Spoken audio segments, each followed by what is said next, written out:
Now the concept is barrier of communication. In this we'll see कि कैसे language, culture और psychological barriers हमें face करने पड़ते हैं वाइल वी कम्युनिकेट. तो कैसे लैंग्वेज एक बैरियर है, कैसे कल्चर एक बैरियर, और कैसे साइकोलॉजी भी एक बैरियर है. इसके बारे में आगे हम डिटेल में बात करेंगे. इसके बाद है की कॉम्पोनेंट्स ऑफ एक्टिव लिसनिंग. सबसे पहला की कॉम्पोनेंट है अटेंटिवनेस, जिसे हम कहते हैं सावधानी. तो इट इज़ इम्पॉर्टेंट कि जो हमारे स्पीकर है हम उसे पूरी अटेंशन दें. We have to avoid distractions and multitasking. इसके लिए हम नॉन वर्बल क्यूज़ का यूज़ कर सकते हैं. We can demonstrate attentiveness through body language, nodding, maintaining eye contact and avoiding distracting gestures. हम नॉन वर्बल क्यूज़ का यूज़ कर सकते हैं, जैसे कि हम लोग हमारी बॉडी लैंग्वेज का यूज़ कर सकते हैं. अगर सामने कोई कुछ बोल रहा है हम सर हिला सकते हैं अग्री करने के लिए, या अगर we don't have to agree on something we can nod in the way कि नहीं वी डोंट वांट इट. हम आई कॉन्टैक्ट मेंटेन कर सकते हैं एंड हम डिस्ट्रैक्टिंग जेस्चर्स को अवॉइड कर सकते हैं. एज इन कोई सामने से बोल रहा है and you are doing your own work, it is quite demotivating for the speaker जो बोल रहा है. तो we have to show our body gestures ताकि ये दिखे कि हम लोग अटेंटिव हैं स्पीकर के टुवर्ड्स. अगला कंपोनेंट है एम्पैथी, दैट इज़ समानुभूति. नाउ एम्पैथी ये होता है you have to put yourself in their shoes, strive to understand the speaker's perspectives, feelings and emotion. हमें एक सिंपैथी होता है कि हम सामने वाले की बात समझ रहे हैं, ओके हम सिंपैथी दिखा रहे हैं. एम्पैथी होता है कि आपको, ये सिंपैथी से थोड़ा लार्जर कंसेप्ट है कि आपको सामने वाले की सिचुएशन में खुद को रखना है और उसके दृष्टिकोण से सोचना है कि अगर मैं इस सिचुएशन में होता या मैं अगर ये कर रहा होता या कर रही होती तो what would have been done, क्या हो सकता था या क्या होता. जब आप सामने वाले के शू में अपना पैर डाल के देखोगे और आप समझोगे कि वो शू आपको फिट आ रहा है नहीं, तब आप समझोगे कि उस शू में क्या प्रॉब्लम है या क्या बेस्ट है. इफ़ यू आर अंडरस्टैंडिंग, तो आप सामने वाले के जगह अपने आप को रख के देखो और फिर सोचो कि what is right and what is wrong. तो इट इज़ इम्पॉर्टेंट कि हम एम्पैथी शो करें. एम्पैथी शो करने के लिए हम वर्बल और नॉन वर्बल क्यूज़ का यूज़ कर सकते हैं. टू कन्वे एम्पैथी हम कह सकते हैं कि आई अंडरस्टैंड, मैं समझता हूँ या मैं समझती हूँ. हमारा नेक्स्ट कॉम्पोनेंट है अवॉइडिंग इंटरप्शंस, दैट इज़ व्यवधान. We have to allow the speaker to express themselves without interruptions, avoid finishing their sentences or formulating response prematurely. हमें पेशेंस शो करना है. हमें जब स्पीकर बोल रहा है तो हम लोगों को बीच में नहीं बोलना है. आई अंडरस्टैंड दैट आप लोग चाहते हो कि आप इंगेज हो, बट इंगेज होने का तरीका, जो एटिकेट तरीका है वो ये है कि जब स्पीकर सामने से कोई भी बोल रहा है, अपनी कोई भी बात रख रहा है, समझा रहा है, तो पहले उसे ख़त्म करने दो. बीच में डिस्ट्रैक्ट मत करो, बीच में मत बोलो. Whatever you have to say आप उनकी बात ख़त्म होने के बाद बोलो.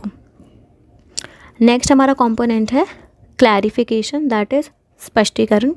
इट इज़ इम्पॉर्टेंट कि paraphrasing, summarising, repeat and rephrase. Paraphrasing होता है कि फॉर एग्ज़ाम्पल एक बड़ा पैराग्राफ है और मैं कुछ लाइंस पढ़ रही हूँ उस पैराग्राफ के और कुछ लाइंस अपनी तरफ से ऐड कर रही हूँ. मैं समवॉट पैराफ्रेज करके आपको बता रही हूँ, नॉट लाइक कि मैं पूरा पैराग्राफ रीड आउट कर रही हूँ. अपनी लाइंस ऐड करके, अपनी अंडरस्टैंडिंग ऐड करके, उसमें से कुछ लाइंस उठा के I am making you understand कि क्या हो रहा है. जैसे कि अभी मैं आप लोगों की बुक पढ़ रही हूँ और उसमें से कुछ जो मेरी अंडरस्टैंडिंग है एंड कुछ जो इसमें लिखा हुआ है, मैं दोनों को मिक्स करके बता रही हूँ आपको. That is paraphrasing. समराइजिंग होता है जैसे हम इंग्लिश की कोई स्टोरी पढ़ रहे हैं and we don't have enough time कि हम पूरी स्टोरी पढ़ लें, तो हम समरी देखते हैं. उसके समरी में क्या होता है, आपकी समरी में स्टोरी का कंसेप्ट दिखाया होता है, स्टोरी में एक्चुअली में क्या मेजर सीन हुआ है और उससे हमें क्या लास्ट में शिक्षा मिल रही है, हमें समरी में ये पता चलता है. तो समराइजिंग इज़ दिस. रिपीट करना कि हम दोबारा जो बोला है, अभी समझाया है, वो रिपीट कर रहे हैं. रीफ्रेज करना, पैराफ्रेज को भी दोबारा से ठीक करके अपने तरीके से और अच्छे तरीके से बोलना. तो these are the key points to confirm understanding and show that you are actively processing the information. हम स्पीकर के टूवर्ड्स ये वाले प्रोसेसेस यूज़ कर सकते हैं. हम पैराफ्रेज कर सकते हैं, हम समराइज़ कर सकते हैं, या हम रिपीट कर सकते हैं, या हम रीफ्रेज कर सकते हैं. फॉर एग्ज़ाम्पल, अगर मैं आपको कोई कहानी सुना रही हूँ और मैंने आपको कहानी में ये बोला कि हमारा अलग होना ही हमारी विशेषता है, और मैंने आपको दोबारा रिपीट करा कि बच्चों हमारा अलग होना ही हमारी क्या है, तो आप लोग बोलोगे सामने से विशेषता है. तो ये बात मुझे पता चलेगी कि ठीक है, मैंने जो बताया, क्योंकि मैं स्पीकर हूँ तो मैंने जो बताया, मैंने जो बोला, बच्चों ने वो सुना और वो मेरे साथ रिपीट कर रहे हैं। तो आपने रिपीट का प्रोसेस आप लोगों ने यूज़ करा, या पैराफ्रेज कर रहे हो, या आप खुद सामने से स्पीकर को बोल रहे हो कि ये ऐसा नहीं ऐसा है, या मैंने जो समझा अपनी बात को रख रहे हो जो आपने समझा उनकी बात से। इट इज़ इम्पॉर्टेंट कि आप लोग ओपन एंडेड क्वेश्चन पूछो। जब स्पीकर कोई भी बात या कोई भी मैसेज आपको दे रहा है, इन्फॉर्मेशन आपको बता रहा है, तो इट इज़ इम्पॉर्टेंट कि आप ऐसा है या नहीं है, हाँ या ना में जवाब पूछने से बेहतर है आप उनसे ऐसी चीज़ पूछो जिसमें वो डिटेल में आपको आंसर दे सके। For example, you are asking any question to your teacher और आप मैम से पूछ रहे हो, तो जब आप मैम से पूछते हो तो मैम इन रिवर्ट आपको रिप्लाई करती हैं इन डिटेल। पर अगर आपने मैम से यही बोल दिया कि मैम ऐसा होता या नहीं होता, आप मुझे हाँ या ना में जवाब दो बस, तो ma'am will say okay yes या नो कहेंगी वो, दैट्स इट। तो ये क्लोज एंडेड हो जाता है, यहाँ पे कम्युनिकेशन का स्कोप ज़्यादा रहता नहीं है, ये क्लोज एंडेड है। तो ओपन एंडेड में कम्युनिकेशन का स्कोप और इन्फॉर्मेशन आने का स्कोप और डाइवर्स पर्सपेक्टिव मिलने का स्कोप ज़्यादा होता है। तो इट इज़ इम्पॉर्टेंट कि आप लोग ओपन एंडेड क्वेश्चंस पूछो। उसके बाद आता है फीडबैक, इस जिसको हम कहते हैं प्रतिक्रिया। रिफ्लेक्टिव रिस्पॉन्सेज क्या होते हैं? अब जो रिफ्लेक्टिव रिस्पॉन्सेज होता है उसका मतलब ये होता है कि हमारे रिस्पॉन्स ऐसे होने चाहिए जिससे कुछ चीज़ बात रिफ्लेक्ट हो रही, कोई अच्छी चीज़ रिफ्लेक्ट हो रही हो। तो respond to the speaker with thoughtful comment that demonstrate your engagement and understanding. As I have said कि आपको स्पीकर को ऐसे रिस्पॉन्ड करना है जैसे कि आपके, जिससे लगे कि आपको समझ आ रहा है। आई एम नॉट सेइंग कि अगर नहीं समझ आ रहा है तो उसका भी एक तरीका होता है। Directly you can not say it like ठीक है मुझे नहीं समझ आया, it there is a way, polite way to tell कि ठीक है मुझे नहीं समझ आया, आप प्लीज़ एक बार दोबारा बता दो। जैसे कि मैंने पिछले वाले में आपको बताया क्लैरिफिकेशन, अगर आपको नहीं समझ आया you can ask the speaker कि आप रिपीट कर दो, ठीक है। तो इसमें यही बोल रहे हैं कि अगर आपको समझ आ गया तो आप थॉटफुल कमेंट दो जो कि दिखाए कि आप इंगेजमेंट, आपकी इंगेजमेंट को दिखाए कि ठीक है आप इंगेज हो, आप अटेंटिव हो, आप एक्टिवली उनकी बात सुन रहे थे और आपको समझ आ रहा था। अवॉइड जजमेंट्स, जो मैं बोल रही थी आपको कि जजमेंट्स को अवॉइड करो। Suspended judgement and refrain from offering immediate solutions और ओपिनियंस। अगर हमने एकदम से, जैसा मैंने बोला जजमेंट कि नहीं आपने अच्छा नहीं पढ़ाया या आपने अच्छा नहीं बताया, ठीक से नहीं बोला आपने, सो ये इम्पैक्ट अच्छा नहीं देता है, देयर इज़ अ वे। तो कोशिश करा करो। रिफ्रेन का मतलब होता है कि try not to do it. Refrain करा करो कि ऐसी चीज़ें ना बोलो या इमीडिएट सोल्यूशन या ओपिनियंस ना दो। जब स्पीकर बोल रहा है तो उसके बाद पहले थॉटफुली उनको अप्रिशिएट करो, टेस्ट कैसा भी बोला हो, थॉटफुली पहले अप्रिशिएट करो, उसके बाद you can give solutions and opinions afterwards की what you liked and what you didn't like. Then उसके बाद आता है रिमेंबरिंग, याद। Mental notes, make an efforts to remember important details and key information shared by the speaker. कोई speaker कुछ बोल रहा है तो इट इज़ बेटर कि आप मेंटल नोट्स बना लो, या कई लोगों के लिए कन्वीनियंट होता है कि सामने वाला कुछ बोल रहा है, मैम बोल रही हैं कुछ चैप्टर समझा रही हैं, तो कई बच्चे होते हैं जो अपनी नोटबुक्स या बुक्स के अंदर लिख लेते हैं, कई बच्चे होते हैं जो बैठे रहते हैं और सिर्फ सुनते हैं, वो मेंटल नोट्स बना रहे होते हैं अपने दिमाग में कि अच्छा ठीक है मैम ने ये बताई तो मैं ये इंपॉर्टेंट चीज़ें दिमाग में याद रख लेता हूँ। कई बच्चे लिख के याद रख रहे होते हैं ये चीज़, तो सबका तरीका अपना अलग होता है। Recall information, refer back to earlier parts of conversation to show that you are actively following the discussion. Ma'am ने ये बोला कि अच्छा ऐसा ऐसा हुआ था, मैंने ये कराया था, तो आप अगर मैम को ये बोल दो कि सामने से कि अच्छा मैम आपने उस दिन हमें ये वाला टॉपिक कराया था, उस दिन हमारा नेशनलिज्म वाला कंसेप्ट हुआ था, XYZ जो भी टॉपिक हुआ था, तो दिस विल शो कि ठीक है you were attentive in the class, आपको पता था कि उस दिन कौन सा चैप्टर हुआ था या उस दिन कौन सा टॉपिक हुआ था, राइट। क्लास में भी अगर मैम पूछती है कि मैंने लास्ट क्लास में क्या कराया, तो जो बच्चा बता देता है मैम को कि अच्छा मैम आपने ये कराया था, फिर उसके बाद आपने ये कराया था, देन आपने ये कराया था, शी गेट्स इम्प्रेस्ड की, क्योंकि जो स्पीकर होते हैं उन्हें अच्छा लगता है कि मैंने बताया, मैंने बच्चों को समझाया तो उन्हें याद है। It is not particularly in the context of teacher and student, ये मैं नॉर्मली भी बोल रही हूँ। अगर आज मैं आपको ये चीज़ बता रही हूँ, कल परसों में अगर मैं आपको मिल रही होती तो आप लोग अगर मुझे बोल रहे होते हाँ मैम हमें याद है कि आप लोगों ने हमें पहले कराया था, तो मुझे लगता है कि ठीक है मैंने आप लोगों को ये चीज़ समझाई है तो आप लोगों को अभी ये चीज़ समझ आ गई है, तो मेरे लिए अच्छी बात होती है कि ठीक है मैंने बताया और सबको समझ आ गया। तो दैट्स अ गुड वे, जिससे कि आप अपनी इंगेजमेंट और अपनी अंडरस्टैंडिंग दिखा सके कि जो समझाया गया आपको समझ आ रहा है। Now there are techniques for active listening skills. Active learning involves a set of skills that enhance the quality of communication and contribute to meaningful interactions. Active learning के अंदर कुछ ऐसी skills होती हैं जो कि हमारी communication की quality को enhance करती हैं और contribute करती है कि हमारी जो conversation है या हमारी जो बात हो रही है किसी से वो meaningful हो, उसका कुछ मतलब हो, बेमतलब की बात ना कर रहे हों, ऐसी कुछ स्किल्स होती हैं एक्टिव लिसनिंग में. Mastering these active listening skills enhances communication effectiveness, fosters positive relationships and ensure that messages are accurately received and interpreted. तो जो हमारी एक्टिव लिसनिंग स्किल्स हैं, जब हम उन्हें समझ जाते हैं या हम मास्टर कर लेते हैं उन स्किल्स को, तो वो हमारी कम्युनिकेशन को इन्हांस करती हैं. जैसे कि मैंने बताया, पॉजिटिव रिलेशनशिप्स को फॉस्टर करती हैं कि हमारे रिलेशनशिप्स अच्छे हों स्पीकर के साथ, और इंश्योर करती हैं कि हमारा जो मैसेज हम भेज रहे हैं वो अच्छे से जा रहा है और अच्छे से समझ आ रहा है. तो एक्टिव लिसनिंग स्किल्स जो होती हैं वो 12 तरह की होती हैं, 12 तरह की. पहली, pay attention. Second, do not interrupt. Third, summarise. Fourth, maintain eye contact. Show interest. Then request clarification.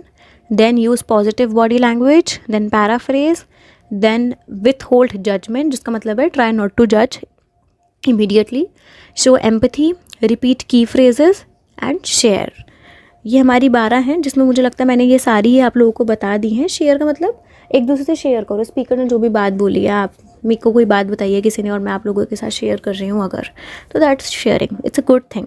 So try to follow these 12 skills whenever you are communicating with anyone. इसके बाद आती है importance of active listening skills at work place. First is improved understanding. Active listening helps in understanding information accurately, reducing risk of misunderstanding and miscommunication. Active listening हमारी help करता है कि हम information को ठीक से समझें, और ये जो मिसअंडरस्टैंडिंग, किसी की बात को समझ के अगर मिसइंटरप्रिटेशन किसी की भी बात को समझ के तब होती है जब हम उस इंसान की बात को ठीक से या तो सुनते नहीं या ठीक से समझते नहीं हैं. अगर हम एक्टिवली सुनेंगे, इंगेज होंगे, समझेंगे बात को, तो देन मिसअंडरस्टैंडिंग कम्युनिकेशंस में नहीं होगी. नेक्स्ट है हमारा enhanced collaboration. It fosters a collaborative and inclusive work environment by encouraging open communication and sharing ideas. ये इस चीज़ को बढ़ावा देती है कि हम कोलैबोरेटली और इंक्लूसिवली एक दूसरे के साथ कम्युनिकेट कर सकें और एक दूसरे से आइडियाज़ शेयर कर सकें. एक्टिव लिसनिंग होगी तो हम सब लोग साथ बैठे हैं, हम सब लोग आपस में बात कर रहे हैं, अपने अपने आइडियाज़ शेयर कर रहे हैं, अच्छे से खुल के बात कर रहे हैं, तो ये इस चीज़ को फॉस्टर करता है. Then third is conflict resolution. Active listening is a key component in resolving conflict as it allows individuals to express their concerns and feelings while facilitating a constructive dialogue. See, conflict resolution होता है कि कोई लड़ाई हुई है, उसके बाद हमने सोचा कि ठीक है इस लड़ाई को ऐसे सॉल्व करते हैं, तो जो हमने सोचा कि ऐसे सॉल्व करते हैं वो रेजोल्यूशन होगा कि इस लड़ाई का सल्यूशन ये है. कन्फ्लिक्ट के बाद जो हमने सल्यूशन निकाला, कन्फ्लिक्ट रेजोल्यूशन होता है वो. तो जब कन्फ्लिक्ट रेजोल्यूशन होता है तो एक्टिव लिसनिंग एक ऐसा की कंपोनेंट होता है जो कि अलाउ करता है कि जिन लोगों के बीच में ये मतभेद हुआ है या लड़ाई हुई है, वो लोग आराम से अपनी बात को रख सकें, एक दूसरे को अपनी बात समझा सकें, एक दूसरे को अपनी फीलिंग समझा सकें. और जब एक्टिव लिसनिंग होगी, वो इंडिविजुअल्स एक्टिव लिसनिंग को फॉलो कर रहे होंगे, तो एक ए साइड जो है वो बी साइड के अच्छे से सुनेगी और बी साइड जो है वो ए साइड के अच्छे से सुनेगी. इसके बाद हमारा नेक्स्ट है building trust. Employees who feel heard and understood are more likely to trust their colleagues and supervisors, creating a positive and supportive work place culture. Employees जो होते हैं, मतलब ये वर्क प्लेस के कॉन्टेक्स्ट में बोल रहे हैं कि जिनको लगता है कि हमें सुना जा रहा है, हमें समझा जा रहा है, वो अपने कॉलीग्स पे ज़्यादा या सुपरवाइजर्स पे ज़्यादा ट्रस्ट करते हैं और पॉजिटिव और सपोर्टिव वर्क प्लेस कल्चर. तो फॉर एग्जांपल हम क्लास में भी देख रहे हैं, अगर क्लास में आपको ये महसूस होगा कि आपको बच्चे सुनते हैं, आपको समझते हैं, तो आपका सबके साथ बिहेवियर, कोलैबोरेशन, सपोर्टिवनेस बहुत अच्छी रहेगी. आप लोग एक दूसरे को सपोर्ट करोगे, कोलैबोरेट करोगे एक दूसरे के साथ, एक दूसरे की बातें समझोगे, तो इट्स लाइक दिस, एक दूसरे के ऊपर ट्रस्ट करोगे. तो हमारा नेक्स्ट है increased productivity. By minimising misunderstandings and promoting effective communication, active listening contributes to increased productivity and effectively in the workplace. increased productivity का मतलब है कि जब हम मिसअंडरस्टैंडिंग कम कर देते हैं एक दूसरे की बात, हम ऐसा होता है कि मिसअंडरस्टैंडिंग्स हमारे बीच नहीं हो रही हैं, तो एक्टिव लिसनिंग कंट्रीब्यूट करता है कि प्रोडक्टिविटी और जो हमारी एफिशिएंसी है वो बढ़े. That is increased productivity. तो ये थी importance of active listening skills at work place. ये पर्टिकुलरली वर्क प्लेस के कॉन्टेक्स्ट में थी जितनी स्किल्स थी। Now the next important topic is respect.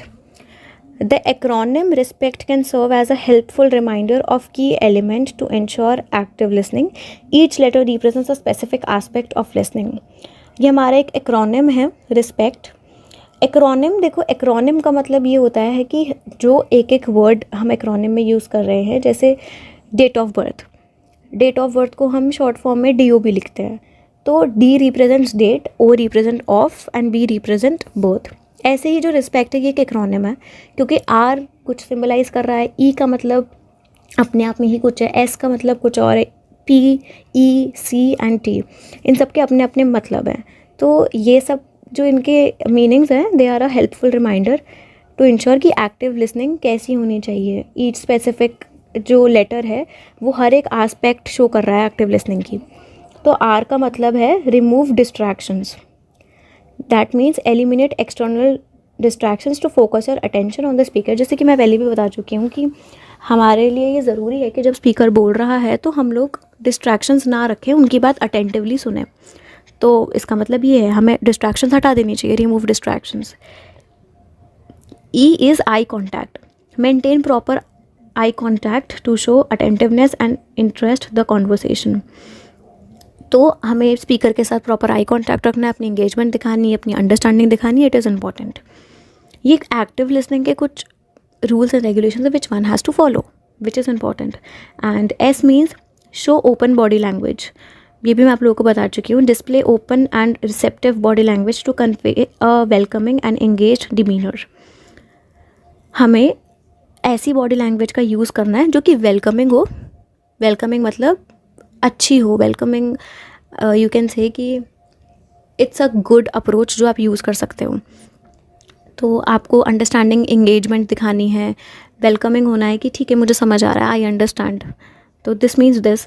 और आपका आचरण, डिमीनर का मतलब होता है आचरण। आपका आचरण अच्छा होना चाहिए towards the speaker. Next P का मतलब है paraphrase and summarise what the speaker has said to confirm understanding and encourage further elaboration. Paraphrase करो, समराइज करो, जो मैं बता चुकी हूँ। जब स्पीकर बोल चुके हैं उसके बाद जब when the floor is open for discussion, try to paraphrase and summarise. उनकी बात को दोबारा रिपीट करो, पूछो अगर नहीं समझ आया है तो, या समझ आ भी गया है तो इट इज़ एनकरेजमेंट मिलता है स्पीकर को, पूछो अपनी तरफ से।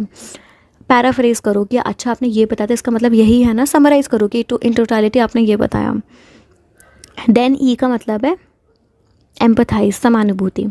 Demonstrate empathy by acknowledging the speaker's feeling and emotions, showing that you understood and care.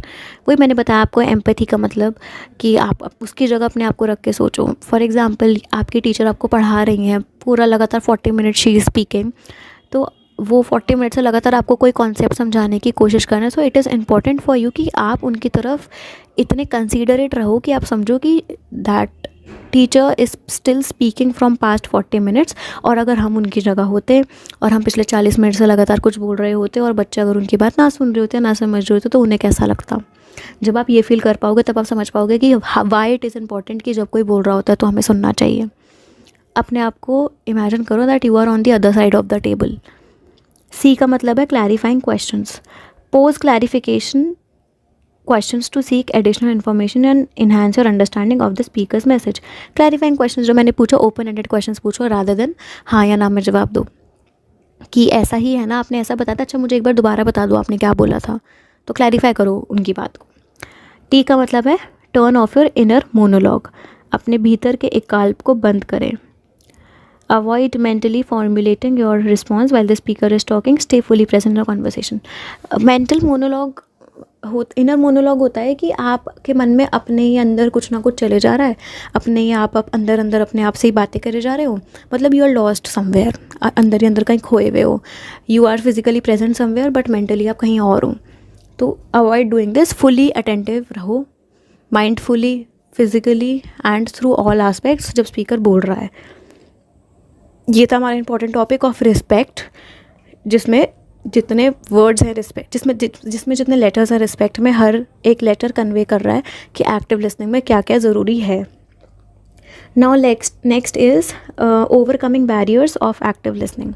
First is noise and disturbances. Use noise cancellation device or move to a quieter location. Active listening के दौरान जब आप किसी की सुन रहे हो तो it is important कि या तो देखो आप सुन रहे हो तो ऐसी जगह पे सुनो कि जैसे अभी मैं आप ये वॉइस रिकॉर्डिंग्स सुनोगे तो इट इज़ बेटर कि आप इन वॉइस रिकॉर्डिंग्स को ऐसी जगह सुनो जहाँ पर कहीं आवाज़ या कुछ हो ना रहा हो, तभी आप एक्टिवली सुन पाओगे इस चीज़ को. या फिर नॉइस कैंसिलेशन डिवाइस का यूज़ करो, but a much better way is moving to a quieter place. उसके बाद नेक्स्ट है language differences. Use simple and clear language, provide translation if needed.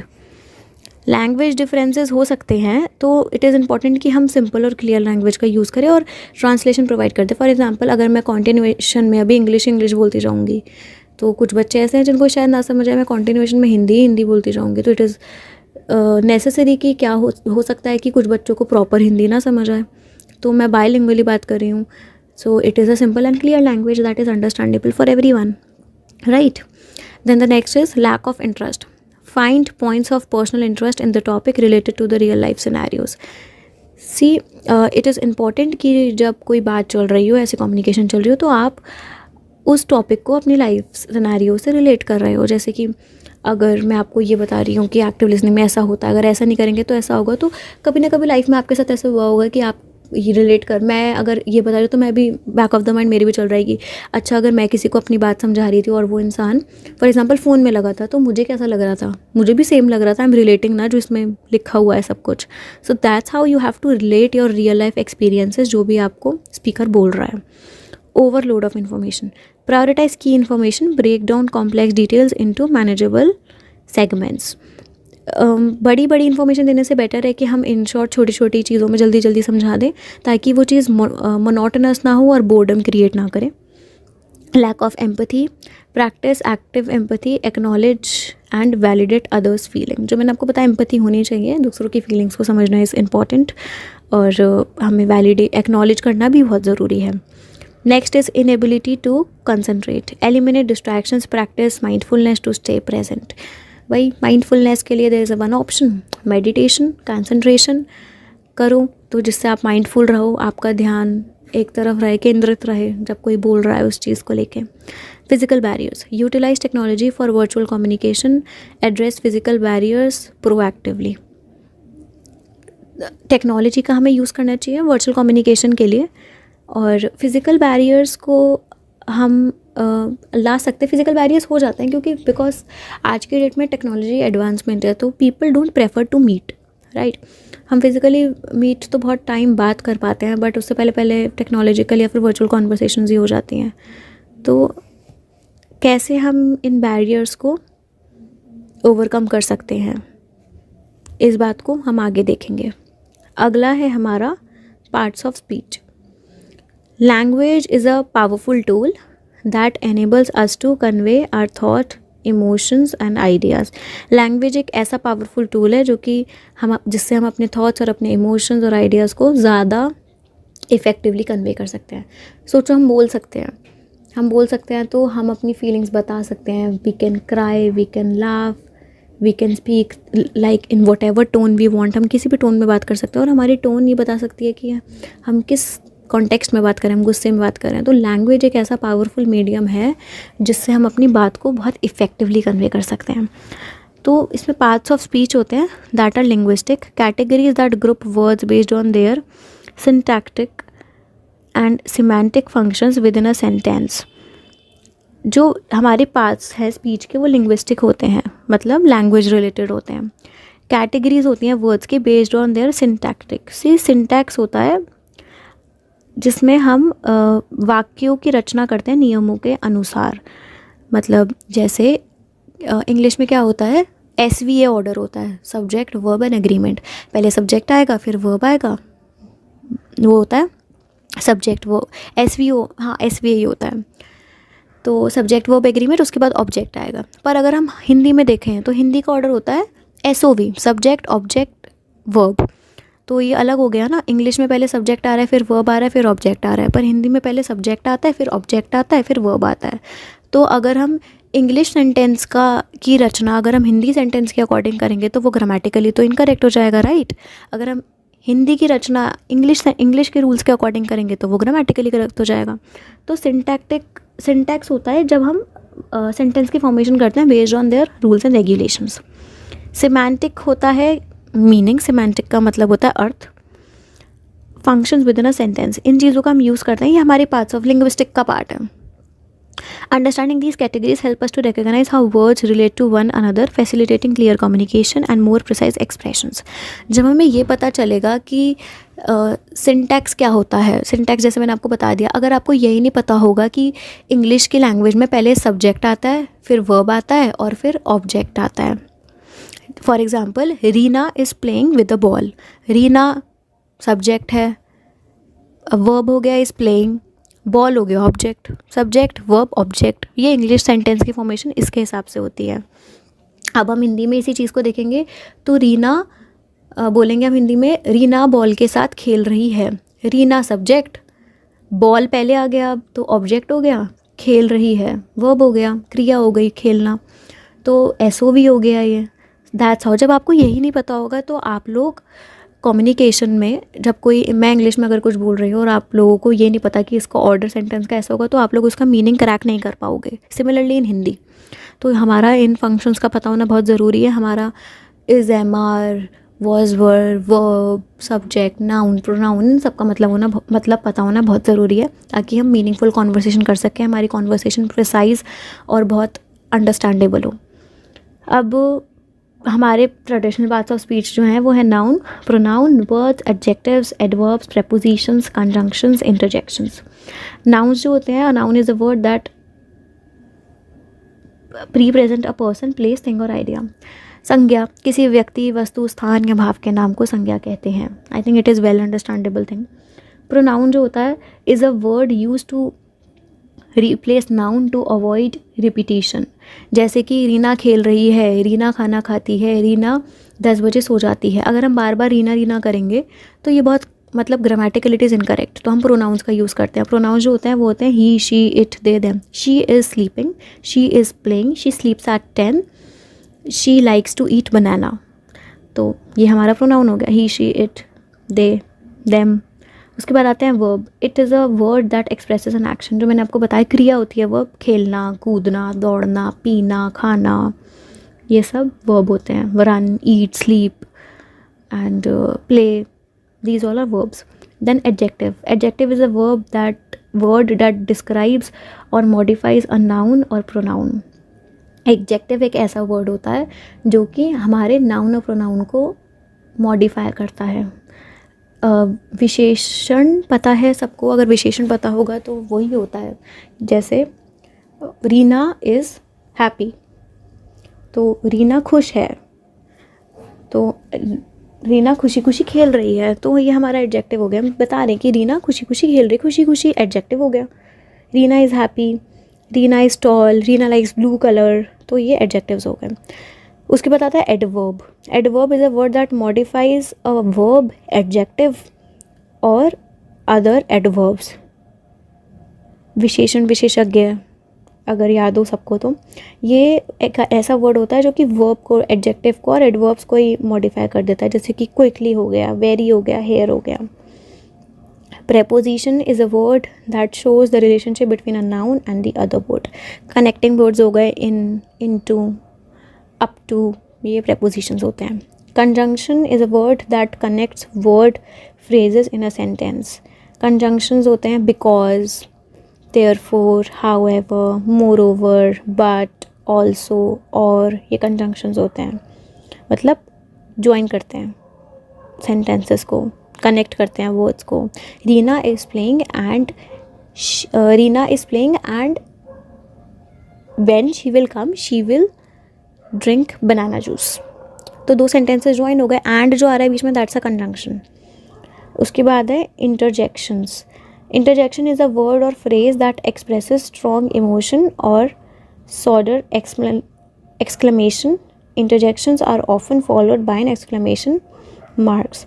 ये वो वाले वर्ड्स और फ्रेज होते हैं जैसे वाओ, अलास, हुरा, ओ, हे, शिट. ये वाले वर्ड्स इंटरजेक्शंस होते हैं.